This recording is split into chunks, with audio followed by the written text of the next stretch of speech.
नमस्कार, मैं doctor Amitabh Singh evidence lecture series में एक बार फिर आपका हार्दिक स्वागत करता हूं। आज बात करेंगे इंडियन एविडेंस एक्ट के सेक्शन नंबर 10 की। सेक्शन नंबर 10 जो कि कॉन्स्पिरेसी को डील करता है कि दो या दो से अधिक लोग अगर किसी अपराध को करने के लिए या किसी एक्शनेबल रॉन्ग को करने के लिए जब पहली बार इंटेंशन बनाते हैं, एक दूसरे के साथ कॉन्स्पिरेसी में पार्टिसिपेट करते हैं, तो उस कॉन्स्पिरेसी के चीजों को प्रूव करने के लिए और वो लोग उस कॉन्स्पिरेसी के पार्ट एंड पार्शल थे, इन बातों को बताने वाले सारे फैक्ट्स रिलेवेंट होंगे। ये बात सेक्शन 10 में निकल कर आती है। सेक्शन 10 को ऑब्जेक्टिव में ये पूछा जाता है कि वो कौन सा सेक्शन है जो एजेंसी के कॉन्सेप्ट को डिस्कस करता है इंडियन एविडेंस एक्ट में। तो वो कॉन्सेप्ट डिस्कस होता है सेक्शन नंबर 10 में। सेक्शन 10 में कुछ प्रश्न भी उठेंगे कि दो या दो से अधिक लोगों ने किसी अपराध को करने के लिए कॉन्स्पिरेसी में पार्टिसिपेट किए, अपराध हो गया, हो जाने के बाद अपराध के घटित होने के बाद उसमें से एक व्यक्ति गिरफ्तार होता है, पुलिस के सामने जब बयान देना शुरू करता है तो जो एक ह्यूमन साइकोलॉजी है कि हर आदमी ये कोशिश करता है कि वो बिल्कुल साफ पाक है और सारा 2 नंबर का जो अपराध का काम है वो दूसरे लोगों ने, उनके सहयोगियों ने किया। तो प्रश्न उठता है यहां पर कि क्या अपराध के घटित हो जाने के बाद उस कॉन्स्पिरेसी में पार्ट एंड पार्शल रहे किसी व्यक्ति का स्टेटमेंट क्या सेक्शन 10 में रिलेवेंट होगा। दूसरा प्रश्न उठता है जिसे अलग अलग सुप्रीम कोर्ट ने अलग अलग फैसलों में निर्धारित किया। दूसरा प्रश्न यहां यह उठता है कि ए, बी, सी और डी 4 लोगों ने मिलकर किसी अपराध को करने की कॉन्स्पिरेसी की। सी जो है कुछ दिनों बाद उस कॉन्स्पिरेसी से निकल जाता है। तो क्या सी जो कि उस कॉन्स्पिरेसी से निकल गया, निकलने के बाद अगर वो कोई स्टेटमेंट देता है तो क्या वो स्टेटमेंट ए, बी और डी के खिलाफ रिलेवेंट होंगे या नहीं होंगे। इन सारे प्रश्नों का जवाब आज के इस लेक्चर में section number 10 Indian evidence act में देखने का प्रयास करेंगे। शुरू करते हैं सेक्शन 10 इंडियन एविडेंस एक्ट को लेकर। कहता क्या है? सेक्शन 10 कहता है where there is a reasonable ground to believe that 2 or more persons have conspired together to commit an offense or an actionable wrong, anything said or done or written by any of such persons in reference to their common intention after the time when such intention was first entertained by any one of them is a relevant fact against each of such persons to prove, number 1, the existence of the conspiracy. The first thing, to prove the existence of the conspiracy between them, and number 2, they are the parties of such conspiracy. अब section 10 को देखिए, कहता है कि जहां पर reasonable ground है believe करने का कि 2 या 2 से अधिक लोगों ने क्या किया है, किसी अपराध को करने के लिए या किसी एक्शनेबल रॉन्ग को करने के लिए क्या बनाया है, वो एक साथ आए हैं, कॉन्स्पिरेसी की है। और अब उसमें ये कॉन्स्पिरेसी में जो पहले व्यक्ति ने जो इंटेंशन बनाया, उस इंटेंशन के बनने के बाद जो कुछ भी उस कॉन्स्पिरेसी में पार्टिसिपेट किए लोगों के द्वारा कहा गया, किया गया, लिखा गया, वो सारी चीजें कही गई, बोली गई, लिखी गई, उनके द्वारा की गई, ये सारे काम दो बातों के लिए रिलेवेंट हो जाएंगे। नंबर 1, उस कॉन्स्पिरेसी के एग्जिस्टेंस को प्रूव करने के लिए, और नंबर 2, ये सारे लोग उस कॉन्स्पिरेसी में पार्टिसिपेट कर रहे थे, इस बात के लिए कही गई, बोली गई, लिखी गई और की गई चीजें रिलेवेंट हो जाएंगी। सेक्शन 10 ये जो कॉन्स्पिरेसी का ये जो कॉन्सेप्ट है सेक्शन 10 इंडियन एविडेंस एक्ट का, ये एजेंसी पर बेस करता है। सेक्शन 10 जो है वो एजेंसी पर बेस करता है। अब एजेंसी से कहना क्या चाहते हैं? जिस तरह प्रिंसिपल और एजेंट के बीच में एजेंट के किए काम के लिए प्रिंसिपल लायबल होता है उसी तरह से वो कॉन्सेप्ट हम यहां कॉन्स्पिरेसी के मैटर में ले आते हैं कि उस कॉन्स्पिरेसी में पार्टिसिपेट किए हुए किसी भी व्यक्ति के द्वारा किए गए काम से, कही गई बातों से, लिखी गई बातों से सारे के सारे लोग अफेक्टेड होंगे। कोई आदमी ये नहीं कह सकता कि नहीं भाई साहब, मैं तो केवल वहां पर सिक्योरिटी गार्ड के रूप में था, मैं तो केवल सड़क पे इसलिए खड़ा था कि पुलिस आ रही है कि नहीं आ रही, इससे ज्यादा मेरा उस कॉन्स्पिरेसी में कोई रोल नहीं है। तो ऐसे तर्क अमान्य कर दिए जाएंगे, ऐसे तर्क नहीं माने जाएंगे और आप उन समस्त कामों के लिए लायबल होंगे जो उस कॉन्स्पिरेसी में की गई या की गई है।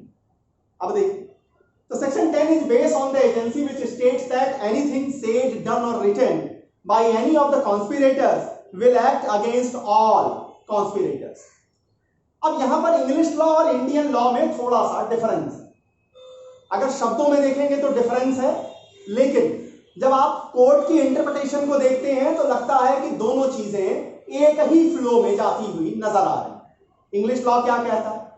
इंग्लिश लॉ कहता है कि कॉन्स्पिरेसी में किसी भी व्यक्ति को लायबल कराने के लिए इंटेंशन जब आपका फ्रेम हो गया, इंटेंशन के फ्रेम होने के बाद कुछ न कुछ पॉजिटिव किया जाना जरूरी है। उस इंटेंशन के फर्दरेंस में, उस इंटेंशन को हासिल करने के लिए कुछ न कुछ पॉजिटिव किया जाना जरूरी है, किसी एक्ट का होना जरूरी है। वहां पर जैसा भारत में लिखा है कि कही गई, बोली गई या की गई, अगर कोई बात भी कह दी गई है, लिख दी गई है, तो हम उसके आधार पर भी उस कॉन्स्पिरेसी को प्रूव कर सकते हैं और दूसरा कौन कौन उसमें पार्टिसिपेट कर रहे हैं इसको प्रूव कर सकते हैं। इंग्लिश लॉ कहता है कि यहां पर एक स्टेप फर्दर जाना जरूरी है। English law in this context states that everything said, done और written by any one of them in execution और furtherance of common intention under English law, mere statement about the conspiracy would not be relevant. English law में सिर्फ statement relevant नहीं होंगे। The statement must be in execution of the conspiracy or in the furtherance of the conspiracy, which means it is one step forward, it is one step further than making the intention. अब आते हैं कि Indian law क्या कहता है। The law in India is also interpreted in the same manner. हम यहां पर जो सेक्शन लिखी हुई है वो कही गई, बोली गई बातों के बारे में कह रहा है, लेकिन जब हम इंटरप्रिटेशन देखते हैं कोर्ट का, तो हमारा इंटरप्रिटेशन भी जो कोर्ट्स ने किया है वो सेम फुटिंग पे लेके गए। अब इसमें एक एक केस करके देखते जाते हैं। ये पूरा सेक्शन केस के ऊपर बेस्ड है। पहली केस आती है Mirza Akhtar versus king emperor. Mirza Akhtar के केस में कुछ ये इंपॉर्टेंट केसेस को आपको प्री में भी देखने को मिलेंगे और मेंस एग्जामिनेशन में भी सीधे सीधे क्वेश्चन इन्हीं केस के ऊपर बेस करके पूछे जाते हैं। पहली केस है मिर्जा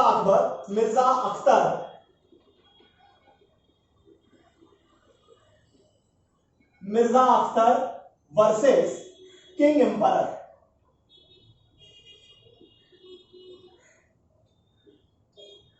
इस केस के फैक्ट बड़े इंटरेस्टिंग थे।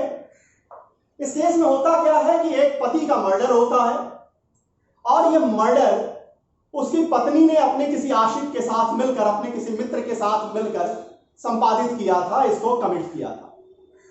इसके बाद काम पूरा हो चुका होता है। कुछ दिन बाद वो पत्नी गिरफ्तार कर ली जाती है। वो पुलिस के सामने स्टेटमेंट देती है और स्टेटमेंट दे करके वो सब कुछ कबूल लेती है, अपनी लायबिलिटी ले लेती है और जो साथ में उसके मित्र थे उन्होंने क्या क्या किया ये सारा स्टेटमेंट वो देती है। अब कोर्ट के सामने ये प्रश्न उठता है कि क्या उस कॉन्स्पिरेसी के पूरा होने के बाद, अभियुक्त के अरेस्ट होने के बाद दिए गए स्टेटमेंट जो उसके द्वारा दिया जा रहा है, क्या वो सेक्शन 10 में रिलेवेंट होगा या नहीं होगा। यहां पर प्रिवी काउंसिल ने कहा कि the section 10 must be interpreted in such a way that the words spoken और रिटन और anything done after making the intention would be relevant, but it must be before the fulfilling of act और failure of act. Privy council ने कहा कि जब पहली बार intention बन जाता है, उस बन जाने की इंटेंशन बना लेने के बाद एक व्यक्ति जिसने इंटेंशन बना लिया, बाकी लोग उसमें धीरे धीरे पार्टिसिपेट कर रहे हैं, इंटेंशन बन जाने के बाद कोई भी बात जो कही गई, लिखी गई या कोई भी काम जो किया गया वो सबके खिलाफ रेलेवेंट होगा। लेकिन कब के पहले का होना चाहिए? उस अपराध के पूरा हो जाने के पहले का होना चाहिए या उस अपराध के फेल हो जाने के पहले का होना चाहिए। इसका मतलब मिर्जा अख्तर के केस में जो पत्नी ने स्टेटमेंट दिया था खुद को लायबल करते हुए और अपने मित्र को लायबल कराते हुए, उस स्टेटमेंट को रेलेवेंट मानने से प्रिवी काउंसिल ने इनकार कर दिया। प्रिवी काउंसिल कहती है कि after arrest anything said or done और written by any person would not be relevant under section 10। तो यह ध्यान दीजिएगा कि सेक्शन 10 की जो रेलेवेंसी होगी वो उस स्टेटमेंट में होगी, वो उस कहे गए स्टेटमेंट पर होगी, किए गए काम पर होगी जो उस अपराध के पूरा होने के पहले के हो या उस अपराध के फेल हो जाने के पहले के हो। यहां एक दूसरी लीडिंग केस आती है। केस का नाम है एम्परर वर्सेस गणेश रघुनाथ। इस केस को Lamington road shooting conspiracy case भी कहते हैं। केस का नाम है एम्परर वर्सेस गणेश रघुनाथ।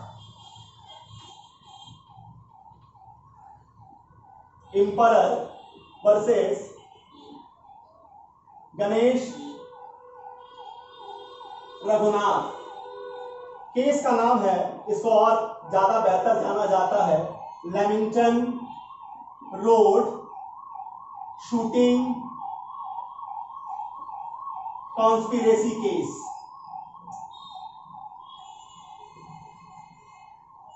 इस केस में क्या हुआ था?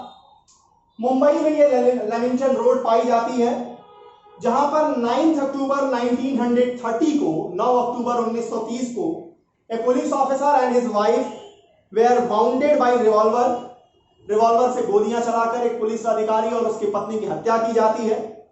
इस लेमिंगटन रोड में एक तरफ ये पुलिस अधिकारी अपनी पत्नी के साथ अपनी गाड़ी में थे और दूसरी तरफ एक दूसरी कार खड़ी थी जिसके अंदर से ये शूट्स किए गए थे। अब यहां एविडेंस के रूप में क्या आया?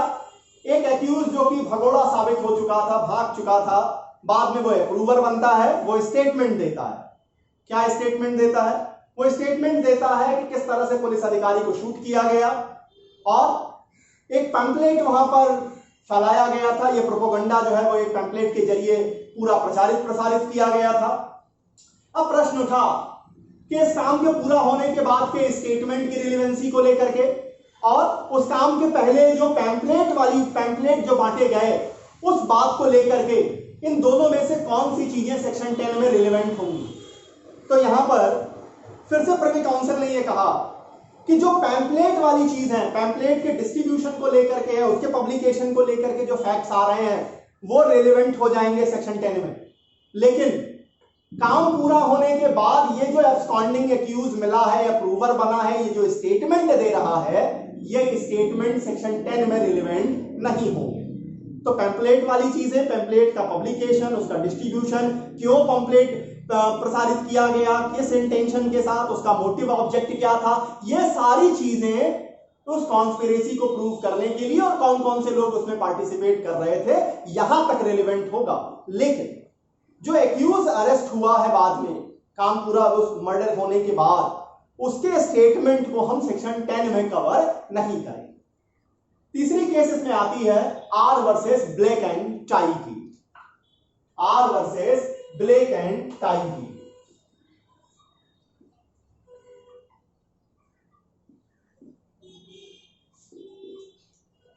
देखिए, मैं अपने एविडेंस के लेक्चर सीरीज में मैं उन्हीं केसेस को लेकर आपके सामने आ रहा हूं जिन केसेस पर कभी न कभी किसी प्रीलिम में या मेंस में क्वेश्चन पेपर में क्वेश्चंस दिखाई दिए हैं। उन्हीं को मैं बेस करके आपके सामने सेक्शंस के रूप में डिस्कस करता जा रहा हूं। इस केस में are versus Blake and tie में क्या था कि ब्लैक जो था वो कस्टम विभाग में एक ऑफिसर था और टाई जो था वो एक एजेंट था इंपोर्टर्स का, जो सामान आयात करते हैं उनका एक एजेंट। इस एजेंट ने क्या किया, इस एजेंट ने उस बुक्स में, अपनी किताबों में जो उसके डॉक्यूमेंट्स थे उसमें कुछ फॉल्स एंट्री की और फॉल्स एंट्री कर ली गई। अब यहां पर मैटर उभर के आ गया, तो कोर्ट ने हेल्ड किया कि जो एजेंट के द्वारा ये जो फॉल्स एंट्री की गई है ये ब्लेक साहब के खिलाफ भी रिलेवेंट है, वो भी इस कॉन्स्पिरेसी का पार्ट है, ये साबित करने के लिए, ये प्रूफ करने के लिए जो टाई महोदय ने अपने डॉक्यूमेंट्स में फेक एंट्रीज की हुई है वो रिलेवेंट हो जाएंगी। चौथी केस जो इसमें आई है वो केस है बद्री राय वर्सेस स्टेट ऑफ बिहार की। बद्री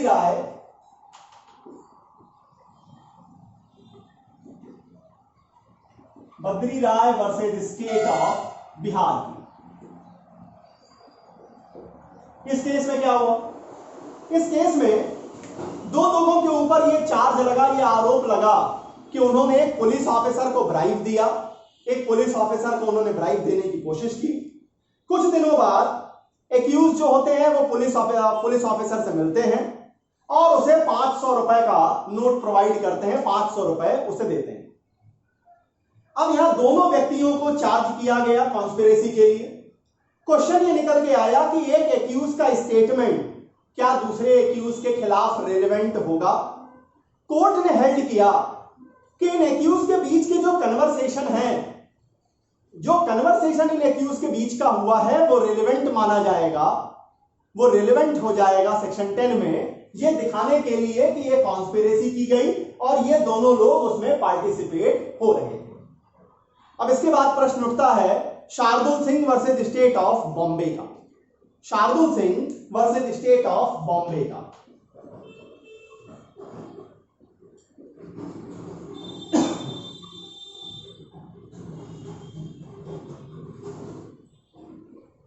अब इस केस में समझिएगा, यहां पर जो मैंने शुरुआत में प्रश्न आपके सामने रखे उसके जवाब आ रहे हैं। शार्दुल सिंह के केस में एक इंश्योरेंस कंपनी के डॉक्यूमेंट में कुछ हेरफेर किया गया, एक कॉन्स्पिरेसी की गई और क्रिमिनल ब्रीच ऑफ ट्रस्ट किए गए। और ये क्रिमिनल ब्रीच ऑफ ट्रस्ट दिसंबर 1948 से लेकर के जनवरी 1949 के बीच में किए गए। इसके बाद उस कॉन्स्पिरेसी से कुछ लोग निकल जाते हैं, बाहर चले जाते हैं, पार्टिसिपेट नहीं करते। तो प्रश्न उठा कि क्या वो व्यक्ति जो इस कॉन्स्पिरेसी को छोड़ चुका है, जनवरी 1949 के बाद अगर वो कोई स्टेटमेंट दे रहा है तो क्या वो स्टेटमेंट उस कॉन्स्पिरेसी में बचे हुए लोगों के खिलाफ रेलेवेंट होंगे?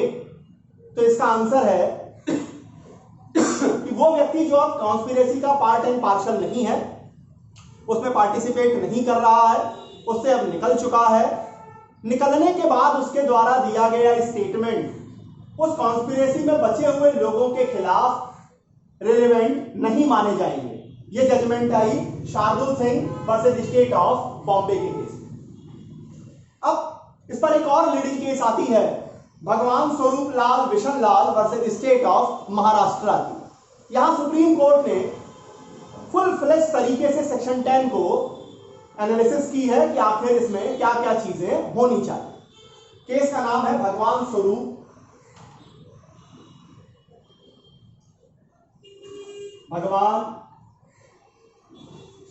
लाल बिशन लाल वर्सेस स्टेट ऑफ महाराष्ट्र। क्या हुआ इस केस में? यहां 10 कॉन्स्पिरेटर्स थे, 10 लोगों को कॉन्स्पिरेटर्स के रूप में रखा गया, उनके ऊपर चार्ज लगाया गया।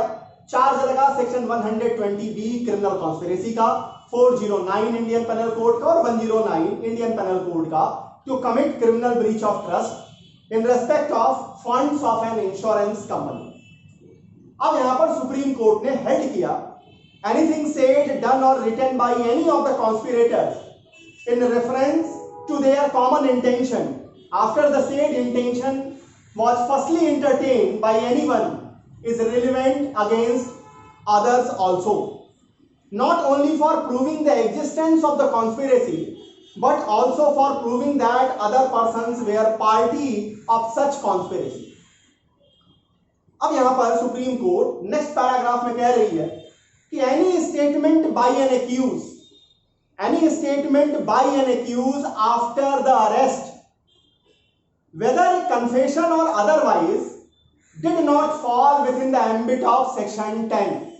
किसी भी अभियुक्त के गिरफ्तार होने के बाद, उस कॉन्स्पिरेसी के पूरा और जिस ऑब्जेक्ट को लेकर की गई उस काम के घटित होने के बाद, एक्यूज के गिरफ्तार होने के बाद अगर एक्यूज कोई स्टेटमेंट दे रहा है तो भले वो कन्फेशन स्टेटमेंट हो या ना हो, लेकिन वो सेक्शन 10 में रिलेवेंट नहीं मानी जाएगी। अब यहां पर पॉइंट वाइज को सुप्रीम कोर्ट ने हेल्ड किया। पहला, the first condition for applying section 10 is that the conspirators have conspired together। ये बात आपको रखनी पड़ेगी कि इन लोगों के बीच की जो कॉन्स्पिरेसी है, they conspired together। This condition will be satisfied even when there is some prima facie evidence to show that there was a criminal conspiracy। अगर आप बिल्कुल अक्षरशः साबित नहीं भी कर पा रहे हैं तो प्राइमा फेसाई एविडेंस इस बात का होना चाहिए। किस बात का? कि there was a meeting of mind. Conspiracy का मतलब क्या? Meeting of mind. तो ये बात आपको रखनी पड़ेगी कि there was a meeting of mind between the conspirators either to perform an offence और an actionable wrong. Number second, statement of a conspirator whatever be the lapse of time, समय के हिसाब पे ना देखिए, would gain admissibility under section 10 if it was made in reference to common intention. अगर उस common intention को लेकर के, कॉमन इंटेंशन के संदर्भ में कोई बात कही गई है, की गई है या कोई स्टेटमेंट लिखा गया है तो वो सबके खिलाफ रेलेवेंट होगा सेक्शन 10। थर्ड पॉइंट निकल के आता है कि once it is shown that a person is out of conspiracy, जब ये समझ में आए कि एक व्यक्ति ने कॉन्स्पिरेसी से पार्ट से हट गया, अब वो उस कॉन्स्पिरेसी का पार्ट नहीं है, then any statement made subsequently by such person cannot be used against other conspirators। तब उस व्यक्ति के द्वारा किया गया स्टेटमेंट दूसरे कॉन्स्पिरेटर्स के खिलाफ इस्तेमाल नहीं किया जाएगा, वो सेक्शन 10 में आप इस्तेमाल नहीं करेंगे। और नंबर लास्ट ये कहते हैं कि post arrest statement made to a police officer nature of confession और otherwise would not fall within the ambit of section 10 of Indian evidence act. कि अगर अभियुक्त गिरफ्तार हुआ है और गिरफ्तार होने के बाद वो पुलिस को स्टेटमेंट दे रहा है तो चाहे वो कन्फेशन स्टेटमेंट हो या ना हो, वो सेक्शन 10 के दायरे में नहीं आएगी, उसे सेक्शन 10 में आप रिलेवेंसी नहीं देंगे दूसरे कॉन्स्पिरेटर्स के खिलाफ। तो इतनी बातें रही सेक्शन 10 को लेकर। सेक्शन 10 जो कि एजेंसी के कॉन्सेप्ट को डिस्कस करता है, यहां पर ये 6 लीडिंग केसेस आपको रखनी होगी जब आप मेंस में सेक्शन 10 का आंसर लिख रहे हैं। एविडेंस लेक्चर सीरीज में अगला लेक्चर सेक्शन नंबर 11 को लेकर आएंगे, जिसका एक पैराग्राफ एलिबाई के कॉन्सेप्ट को डिस्कस करेगा और सेक्शन 11 ये कहेगा कि जो बात कहीं रिलेवेंट नहीं होगी वो सेक्शन 11 में रिलेवेंट हो जाएगी। क्या है सेक्शन 11? किस तरह से जो कहीं रिलेवेंट नहीं होगा वो यहां रिलेवेंट हो जाएगा, इन बातों को देखेंगे अगले लेक्चर के, अपने एविडेंस लेक्चर सीरीज के अगले लेक्चर। तब तक के लिए बहुत बहुत धन्यवाद। नमस्कार।